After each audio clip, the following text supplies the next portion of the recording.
YouTube channel. नमस्कार. झुंजार SC37 news Osmanabad या YouTube चॅनलमध्ये व ब्लॉगमध्ये आपलं सर्वांचं स्वागत आहे. मी आप्पासाहेब शिरसाटे, झुंजार SC37 न्यूज उस्मानाबाद या यूट्यूब चॅनलचा व ब्लॉगचा मुख्य संपादक आपणास देत आहे. धाराशिव, उस्मानाबाद व परिसरातील दिनांक 18 फेब्रुवारी 2026च्या 10 ठळक घडामोडी. धाराशिव, उस्मानाबाद जिल्ह्यात ग्रामीण पोलीस ठाण्याच्या हद्दीमध्ये जातीवाचक शिवीगाळ करून तोंडावर थुंकून केली बेदम मारहाण व याबाबत घाटंगरी येथील 9 जणांवर अट्रॉसिटीचा गुन्हा नोंद. पुढील तपास ग्रामीण पोलीस ठाणे करीत आहे.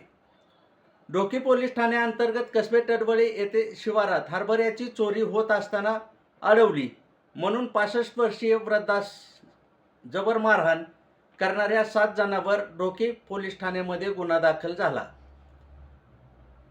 आज जिल्ह्यात जमिनीमधून गुड मोठे आवाज 2 वेळेस सकाळी 9:30च्या दरम्यान व दुपारी आंबेहोळ गावातल्या परिसरात 3:57 परिसरातील पत्रे हादरले व भिंतीही जमीन हादरली.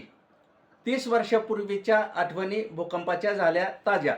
नागरिकांमध्ये घबराट. मुस्लिम समाजाला 2014 मध्ये दिलेले 5% आरक्षण आजपर्यंत आरक्षणाचा अध्यादेश कायद्यात रूपांतरित न झाल्याने व फडणवीस व शिंदे सरकारने विधिमंडळात हे विधेयक सादर न केल्याने आपोआपच झाले रद्द. 12 वर्षांनी काढलेले परिपत्रकही झाले रद्दबातल. आज आणि उद्या जिल्हाधिकारी कार्यालय व सांस्कृतिक कार्य विभाग, सांस्कृतिक कार्य संचालनालय मुंबई यांच्या वतीने छत्रपती शिवाजी महाराज यांच्या जयंतीनिमित्त छत्रपती शिवाजी महाराज नाट्यगृह नगर परिषद येथे सांस्कृतिक कार्यक्रमाचे केले आयोजन. RTA प्रवेश 2026-27 करिता झाली सुरू. 4.5 ते 7.5 वर्षाच्या मुलामुलीसाठी सुवर्ण संधी. पालकांनी ऑनलाईन अर्ज सादर करावेत. जनतेचे रक्षक असणाऱ्या कायदा व सुव्यवस्थेची रक्षा करणाऱ्या पोलीस ठाण्यातच राजकिरण ढवारे यांनी ढोकी पोलीस ठाण्यात दारू पिऊन घातला धिंगाणा. राजकिरण ढवारेवर झाला गुन्हा दाखल. नगर परिषद शाळा क्रमांक 9 ते कपिलदार स्मशानभूमी चा या खितपत पडलेल्या व प्रेतालाही मेल्यानंतर त्रास होणाऱ्या रस्त्याचे अखेर झाले डांबरीकरण. 1 दिवसातच पूर्ण.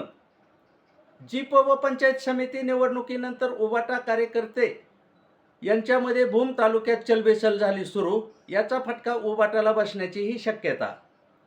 धाराशिव रिपब्लिकन पक्षाच्या पदाधिकारी यांनी मुंबई येथील कार्यालयात केंद्रीय मंत्री रामदास आठवले यांच्याबरोबर विविध योजना व विविध कार्यावर केली चर्चा. या होत्या धाराशिव व उस्मानाबाद परिसरातील 10 ठळक घडामोडी.